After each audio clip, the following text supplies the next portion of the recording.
Startup Podcast PH is co-produced by Sprout Solutions and Aperon. Check out our partners in the description. Startup Podcast PH is at UC Into, University of Cordilleras Innovation and Technology Transfer Office. TBI here in UC in Baguio City. And we're interviewing Cordillera-based startups. We have Parapo, Turn Journeys into Adventures, and its founders, Rizel Erin Felisco and Carl Justin Masedman. Hello! Hello po. Kamusta? Okay naman po. Ayan, very exciting, no? Ito, para po, I'm guessing may kinalaman to sa mga jeep, ano? Tama ba? Tama po. Yeah, and actually, no, medyo maganda. Actually, maganda ang jeepney system dito sa Baguio. Actually, mas madali mag-commute compared sa Manila kasi somehow, kumbaga, if I want to go to Mines View Park, pupunta akong plaza, punta ako dun sa palengke, doon ko makikita yung mga jeep, and I can ask, but ayun, no, so ano nga ba ang Parapo? So, Parapo is a jeepney navigation app that aims to make commuting more fun and more Filipino. Yan po. Commuting more fun and more Filipino. Yes. So can we dig deeper into that, no? So ano ang more fun and ano ang more Filipino? Well, since since we're planning to make it more fun, sa more fun aspect, we have a gamification aspect kasi sa namin, wherein para mas masaya yung commuting experience, 'di ba, ng common commuter dito sa atin. So pwede silang gumawa ng daily task. Tapos magkakaroon rin sila ng incentives sa paggawa nun, like yung para points namin. Yun. So pwede nila yun i-exchange sa partner establishments namin ng products, services, vouchers, discounts, and such. How about yung more Filipino? More Filipino. Sa more Filipino po, we have a jeepney avatar. Tapos, ito po yung magmamark ng user. And then, that jeepney avatar is customizable. So, pwede mo siyang i-curate to your own aesthetic, ganyan. Tapos, lahat ng stickers and skins natin po is inspired by our culture. So, kapag kunyari brown yung jeepney avatar mo, ang pangalan ng avatar na yun is adobo. Ganon po. Or kapag pink tapos purple, sorbetes. So, that's how we make it more fun and more Filipino. Sige, puntahan natin yung parang problem that you're solving as a startup, no? So, bakit nga ba may Parapo? Ano ba yung parang problema maybe sa transportation that you're really trying to solve? So, sa broader aspect po, we want to alleviate yung struggles ng commuters sa Baguio po. Pero underneath that, there are a handful of problems like traffic, mahirap mag-navigate, hindi mo alam kung alam jeepney ang sasakyan, hindi mo alam kung saan dadaan yung rota niya. So, these are the underlying problems that we also want to address po. Sige, isa-isahin natin yan, no? First, yung sa yung problem nung navigation. For example, actually true yan, although maganda yung jeepney system dito, ako, since I'm a turista, so, and even maybe for migrants siguro, kunwari gusto na magpunta sa maybe for example, Tamawan Village if I remember, or maybe Bencab Museum. So, minsan kailangan mo pang hanapin yung saktong jeep, 'di ba? So, how do you help them kumbaga?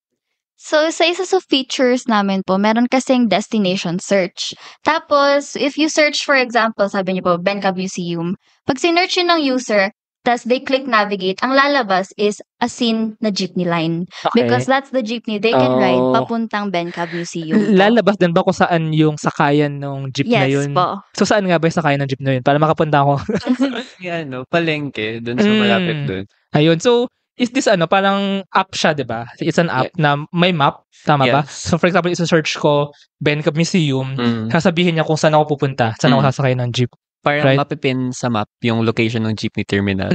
Then lalabas din ba yung ruta? Yeah, yung rota ng jeepney, tas yung rota mo papunta sa terminal. Paano kung wala ako sa gitna ng plaza? Let's say nakatira ako sa Pinsao, wala akong alam masyado sa Baguio City or Irisan, ganyan. And I want to go to, let's say, Mines View Park, for example. So, paano naman yung ganun? So, medyo dalawang sakay siya, di ba? So, yeah.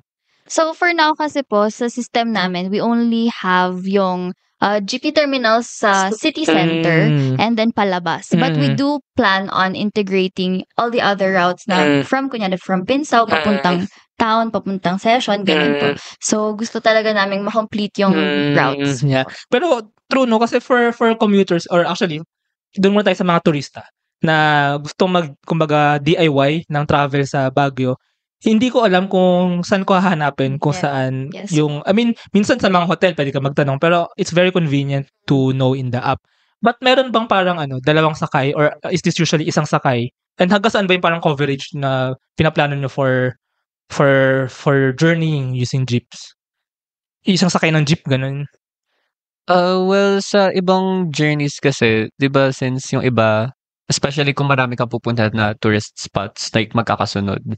Meron Okay. kasing certain jeepney lines na ma-e-encompass niya yung isang Okay, linya ng gets. mga tourist spots. Like yung sa Mines View, madadaan mo Botanical, and yung Oh, ibang tourist spots. perfect. Pero for yung iba na kailangan ng multiple jeepneys para makasakay doon, for now, we're planning on it. We're looking into it. Pero for now, it's still under development and yun. Yeah, exactly. Actually, it's also for the itinerary, kumbaga. Kasi may mga kumbaga magkakatabing tourist spots eh. I remember sa kakagaling mo lang doon actually kahapon sa southwest side, medyo malapit lang dito sa UC Legarda, yung grotto, Lourdes Grotto. Opo. Tapos para pumunta doon, medyo I think may jeep ata na dadaan sa yung Diplomat Hotel and then sa Marinol. Opo. So, malalaman ko ba yan through the app na parang sasabihin niya na I want to go to Marinol, then I want to go to Diplomat Hotel, then I want to go to Lourdes Grotto. Sasabihin niya kung ano yung mga jeep na pwede kong sakyan. Yes po, pwede. Oh. Tsaka one of our goals is to highlight yung specific routes, for example. So, kung kunyari po, like what you said, yung rotang yun po, maha-highlight niya yung destinations na pwede mong daanan sa rota na yun. So yun for tourists, how about naman yung sabi niya parang struggles ng mga commuters? Maybe like yung mga regular na nagko-commute sa Baguio, like yung mga go-work dito, nakatira dito. So how are you solving naman their challenges?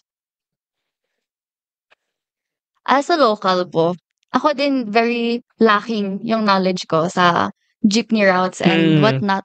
So, aside from yung fact po na kung kunyari, alam naman na ng mga tao yung grotto nila from bahay to work to bahay. Pero sa circumstances na may iba silang pupuntahan po, it can also help them in that way. Pag may mga event silang pupuntahan, for example.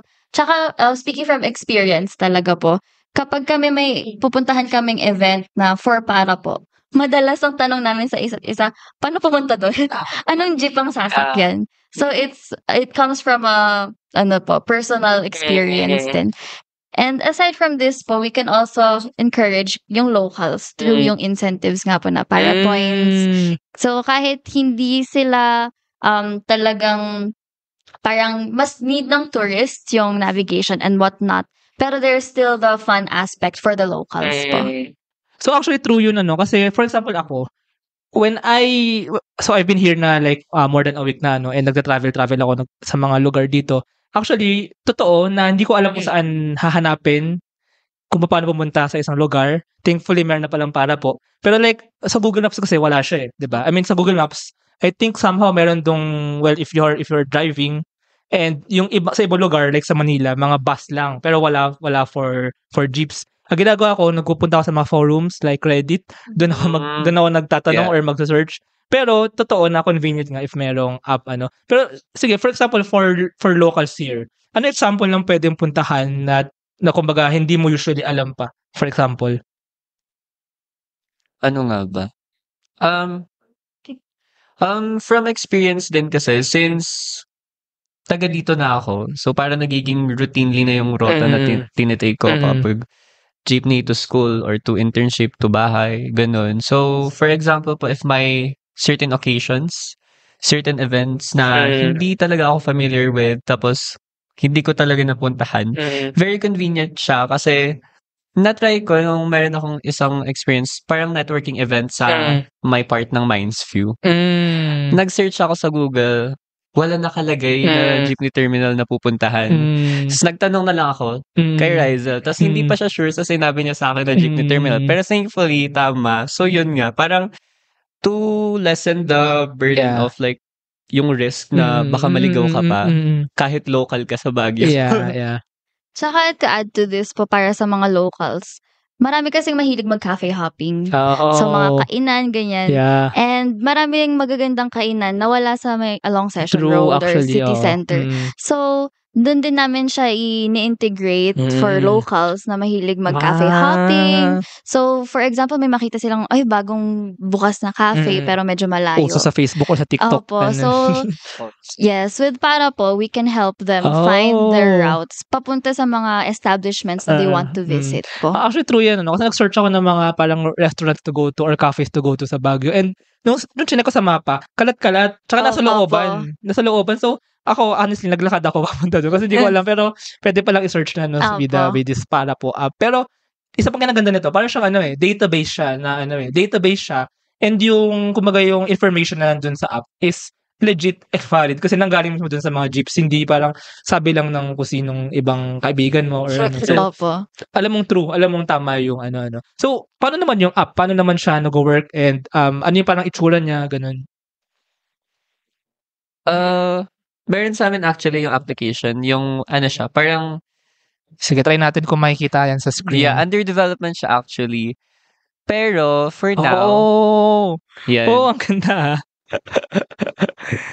Ano to mga jeep na to? Naka-park ito mga Ayan yung jeepney terminals, yung icons niya yan. Ay, hindi makikita sa So, hindi siya kita, pero meron doon sa ano. I-explain ko na lang. So, para siyang Google Maps, pero may mga jeep and then may mga yung jeep nag-symbolize ng mga terminal. Yes, That's right. yes. And then pwede ko ba i-click ito? Pwede ka mag-click ng isa, then isasabihin niya yung rota na ita-take mo papunta sa Tsaka jeep yung magkano nakalagay. Yes, and other So, information. sa Blan Terminal, drop-off point sa Blan, Irisan Terminal, papuntang Irisan. Yes. And fare 12 pesos. So, may search function din ba dito? For example, search ko. Meron siyang 2 functions actually. For jeepney terminals mismo, tapos sa places, sa destination mo.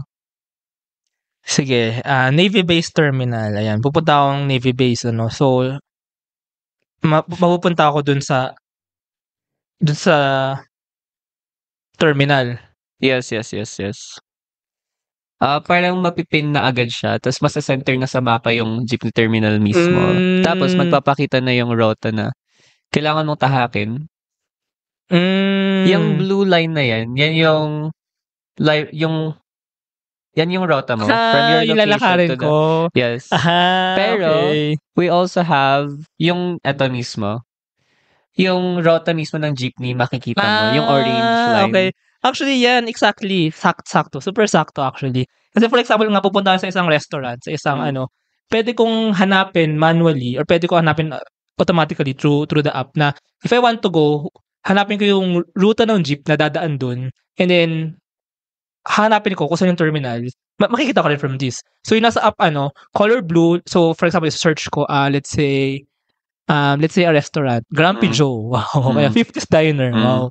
So, can I search ba yung restaurant mismo? Or... For now po, ang meron pa lang is tourist destination. Okay. Tourist destination. Mga sikat na tourist destinations. Yes. Pero let's say, piliin ko yung tourist destination, lalabas yung ruta ng jeep na dadaan dun, and then lalabas yung terminal kung saan na magpunta. Ayan. Camp John Hay, navigate, orange yung line nung dadaanan ng jeep, and then yung location ko papunta sa terminal is color blue. Ilalakarin. Yes.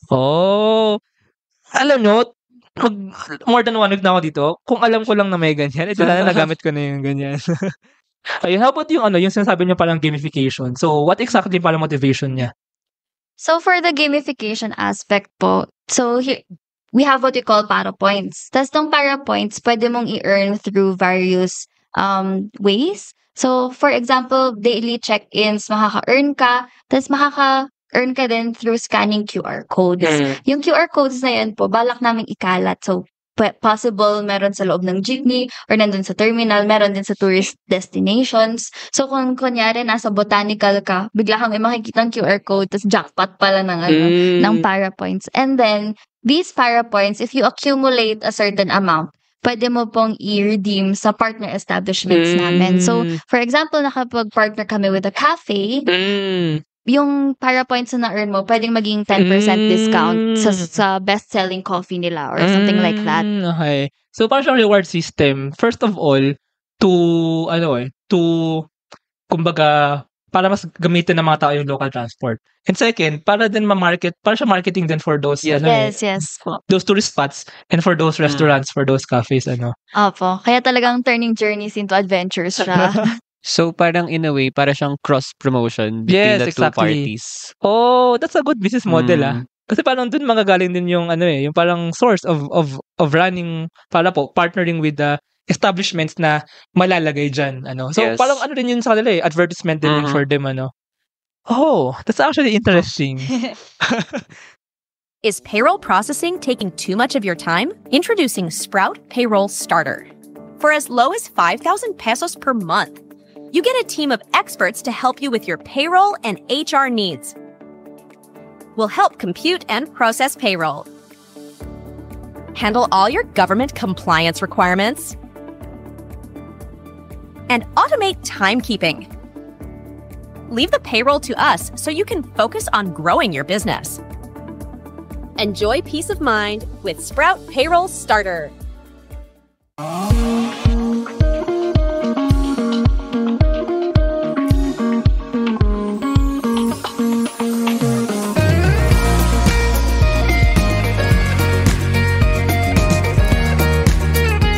So pag-usapan muna natin yung paano niya nga ba naisip itong idea na to? So you're students right now and Yes. pag-graduate na, So Yes. paano nga ba nagsimula ang para po as an idea and then as a startup?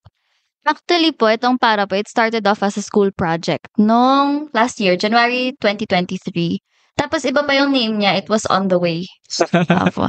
Tapos one thing led to another na ni-recycle namin yung idea for another school project. Tapos naging para po na siya.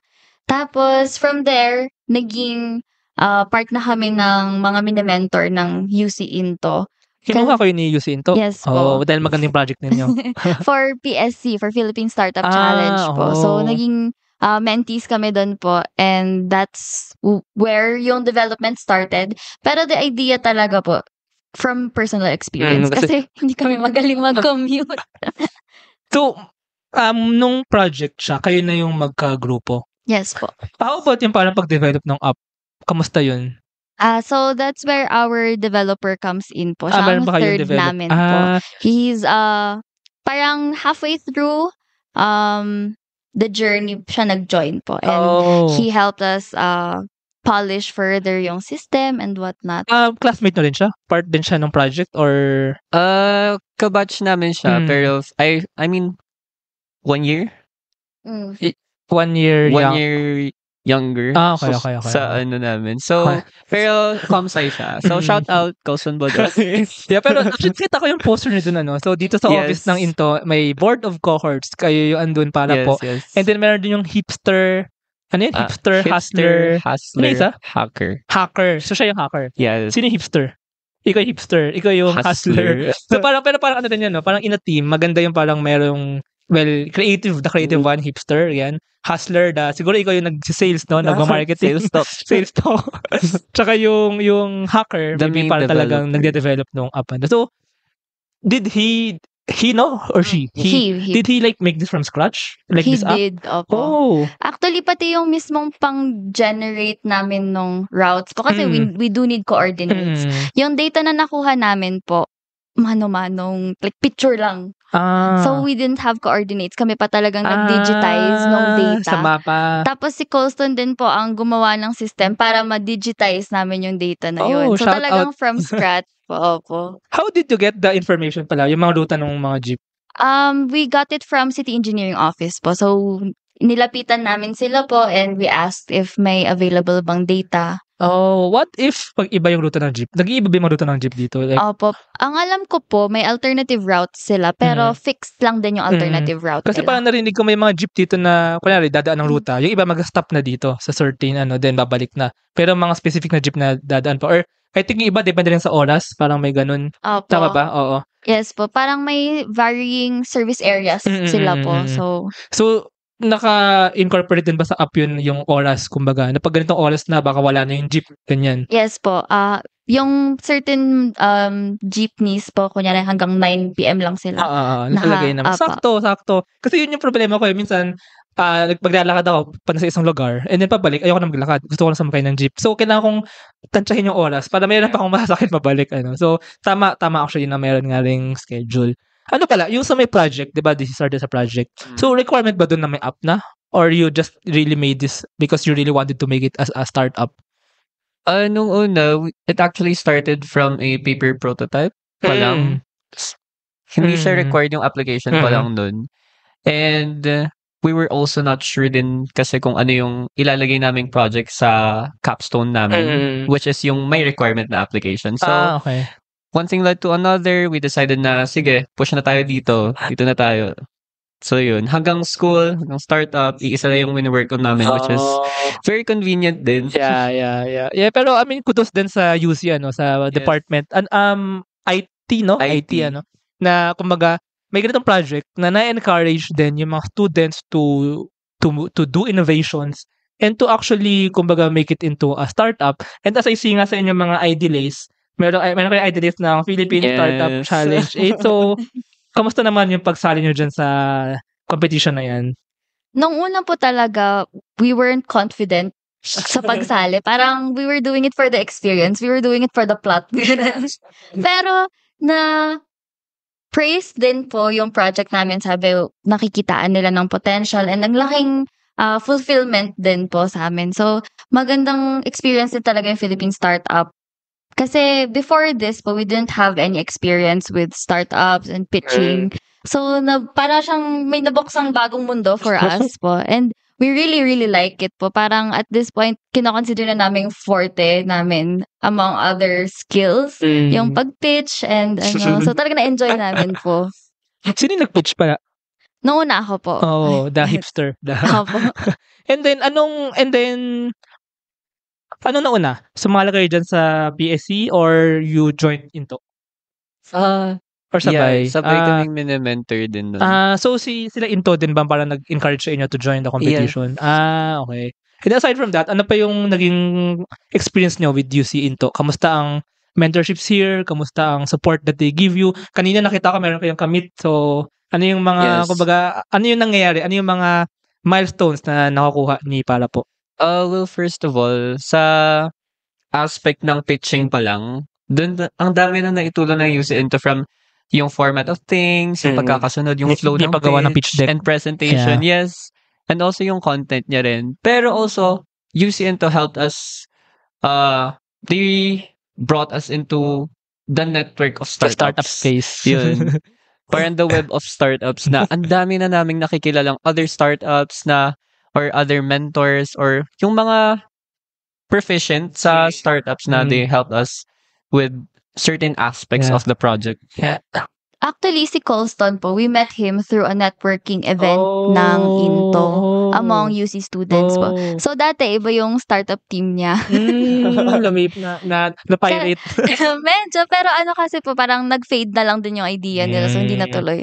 Thankfully for us. Yun din yung parang dynamics, no? Lalo na for students, Kasi, for students, I mean, we have to admit na minsan meron tayong ibang priorities. Yes, Lalo na pag-graduate na, mag-work ka na, wala ka nang ganung ka-time to Pero mahalaga yung parang tao. I think yun yung, well, maybe hipster or maybe yung hustler na parang magbe-maintain ng core na we'll do this. Let's kumbaga, this will become a business. So speaking of that, ano nga bang plano niyo for Para po? Do you see it becoming like a full-fledged business? And maybe pagka-graduate niyo ba, do you plan to like do this full-time? We really hope to do this full-time po. We want to put it out for the people to use and to help them din po. So we're really hoping na it becomes a full-fledged app and ayun. But what do you think about the parang of course kailangan yung sustainability, yung pagkakitaan nyo, quote and quote So what do you think of that? Ano yung parang pwedeng maging business model somehow nito? Right now, ang business model namin for now is a subscription base. So parang may tiers siya. Oh. And also mai-incorporate din namin dun yung para points in which kung depende sa tier ng subscription mo, yun din yung amount ng para points na maano, like it will double, triple, who knows.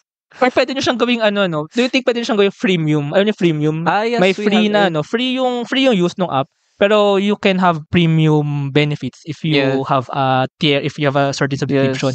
And I think maganda yung maganda approach yung partner with yung business to companies business who want to advertise. I think if ever yung magiging core nyo. Ang dami pwedeng approach dito. Kaya maganda to kasi pwede for the individual, pwedeng freemium model, maybe subscription, but freemium. and then marketing or advertisement ng mga companies, ng mga restaurants, ng mga cafes, and pwede na with the government. Kasi this is something that can help yung parang transportation system Yes, sa yes city. po. So what do you think of that approach sa government? Tingin ko din po it's very valuable information. Yung pag-digitize pa lang din namin ng data would be helpful for further urban planning Yeah. and managing the traffic and whatnot. So, yun. For the government, una-una, si Baguio City, I've heard kanina lang na parang meron siyang efforts for Baguio City as a smart city. I think yun yung Yes. Baguio 2043 na parang full-fledged smart city na siya. Kanina may mga na-interview ako na smart garbage bins, and kayo yung pwede parang smart transportation na in the app na if you want to go somewhere, you can just find it in the app. And second, ang pwede mangyari dito, yung data. Yes. The data that you gather, like kasi you will get the data ng mga nagsasearch tsaka ng mga bumabiyahe So you can actually provide that for the government, for them to Yes. parang plan yung optimal na ruta ng mga jeep, yung oras ng mga jeep, para mas maayos din, in return, mas maayos din siya for the commuters, for the adventurers, for Yes, the journey opo. people. How about naman yung parang on the marketing aspect, parang how do you plan for people to actually use it? Kumbaga, paano nyo ibebenta sa mga tao? Bilang hustler, how do you plan to do that? First of all, aside from the usual marketing and promotional stuff na we got going on, I think ang edge namin pagdating sa marketing is our branding mismo. Yes, actually. The Ganda nga ng very- Very Filipino, very Yeah. cultural, and also the fact na yung sa PowerPoint, sa stickers pa lang na, what if may hindi alam sa sticker na to? Uy, ano to? Hindi, ang ganda nga pala po. I mean, kung makita ko yan curious ako Opo. Tsaka to add to it, parang we already have our social media accounts kasi po. And yung tone of voice na inadapt namin for marketing is casual lang. Tropa lang, ganun. So pag tinignan mo po, it's not your typical na formal na company, corporate Yeah, approach. tama yan. So parang, alika na, sabay ka na sa biyahe. Ganun po. Very Gen Z, May TikTok din ba ang para po? Meron po, pero wala pa kaming videos. Coming soon. Kasi pwede niyong gawin dun yung para siyang content creator type or vlogger type na Yes. mag-feature ng isang cafe or ng Opo, restaurant or na tourist spot. And then sabihin nila how to go here para po or something like that, Yes, diba? actually Diba? yun ang goal namin po. Ayun. So in the future, how do you see para po growing? So ano yung parang vision nyo maybe for para po since you plan to bring this further? And by the way, did you get did you get any funding so far? Wala pa po. But you're trying to apply na para Yes. pagka-graduate nyo, you can do full-time. Yes, Kasi opo. totoo naman in order to do this, you need money. So baka din may nakikinig dyan na maybe Opo. funders or investors Baka or naman. angel. So this is actually interesting. And ayun nga, do you see this, what do you see in the future? And maybe do you see this not just in Baguio City? So, sa future po, I think it's a very expandable and scalable app kasi po, not only can it expand into different modes of transportation, pwede din sa ibang regions po. So, we really hope that this becomes a nationwide app na people can use when traveling kahit saang sulok ng Pilipinas. It would be useful for them po. Yeah, by the way, may nakita ko mga pala dito, parang minibus. Yes. Kasama ba siya sa Actually, mga Egypt mga po yan. Egypt yun. Yes. So kasama siya sa inyo. Yes po. Parang nakita ko yung Patrankoville. Opo, Hindi opo. siya yung usual na jeep Siya yung Opo. parang parang but also actually if you plan to use this or parang implement this in the whole Philippines, magiging siya hindi siya intercities, within cities. For example, for Baguio City, ito yung mga transportation. For maybe nga pwedeng like in Metro Manila, pwedeng buong Metro Manila kasi medyo intertwining naman na yung transportation din. Pero for example, ano ba ibang city? Let's say Cagayan or let's say Clark, Pampanga. Pwede siyang Clark, Angeles, San Fernando, Malayo. So parang siya hindi siya in terms of cities, in terms of the transportation system talaga siya parang cluster siya ng Yeah. ng transportation, right? If jeepneys. If jeepneys. Opo. Pero if we do plan to expand then to other modes of transportation. Pag meron na kaming buses, pwede na rin siya Ano rin ng bus? Like for example, galing akong intercity. Manila, pupunta akong Mines View Park, lalabas na victory liner, then ganyan. Yes. Kasi we really want it to be a holistic Yeah. app na very reliable and convenient for travelers. Although ang mahirap I think pag bus is kasi siya puro siya private companies. Iba-ibang lines yun eh. Pag jeep kasi mas madali kasi parang may centralized office for that. But ayun, anyway, actually very promising para po. Ako personally, you have my support and Thank you po. need lang ng funds ng and ng kumbaga yung revenue model na mag-work siya for But I think very promising siya kasi to be honest I lived abroad actually. I lived in Taiwan 5 years. And meron ganitong app na parang ganito. Pero wala kasi mga jeep dun. Mga bus siya. Tapos mga bus, as in anywhere. Sa search ko, saan pupunta, lalabas yung bus, kung ano yung mga bus na pwedeng sakyan. Marami lalabas ng mga ruta. And then lalabas yung oras kung ano pupunta dun sa bus stop. By the way, dito pala, sa Baguio, may mga bus stop ba dito, o mga jeepney stop ba dito na parang, if I'm in the middle, pwede rin ba yun? Like for example, or yung mga jeep ba dito kahit saan pwede sumakay? Hindi siya may mga stops, no? Parang ano? Alam ko po from the city data, may designated stops sila po, pero hindi na susunod. Okay. So parang in that sense, pwede kang sumakay kahit anywhere. At saka bumaba anywhere. Yeah. Pero yun nga, pwede. I think it depends on the city. Like if may mga jeepney stops, well, I think in Baguio, hindi pa naman ganun ka I think pwede pa rin naman dito yung kahit saan, no? So, lalabas yung ruta and kung in a house ka along that, edi pwede ka sumakay. Ayun. I think that's one thing din to consider kasi, especially if you are planning to scale to other modes of transportation din na we have to take into account the different transportation landscapes of cities, especially sa topography, sa lugar mismo pa lang. So, it's an interesting thing to approach and yun nga. Yeah, but unique kasi ang jeepney sa Pilipinas. Yes. So, parang this is also a cultural thing diba? Yes. A Filipino thing as you said. But, if our listeners want to find more information about para po, maybe yun nga, may angel dyan na gusto sumaporta or maybe some other startup that want to partner up, I think may mga possible partnerships na pwede mabuo. So, how can they contact you? Maybe you can lead them to Facebook page or website or TikTok. You can contact us po. Our email is parapo.official@gmail.com. But you can also search for our social media accounts. It's also parapo.official. Ayun. So, thank you so much. Thank you so much, Yes, Parapo. thank you po. And I'm looking forward to use you. And sana nga, in the future, mainstream siya na if someone wants to go somewhere, search ko lang sa app Parapo. Thank you. Thank you. Bigay na lang namin din yung business card namin po. Sige. Wow. Pakita natin.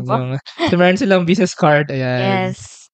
Ikaw pala to. Andito yung email. I'll also put the email below. So, ayun. Salamat. Thank you po.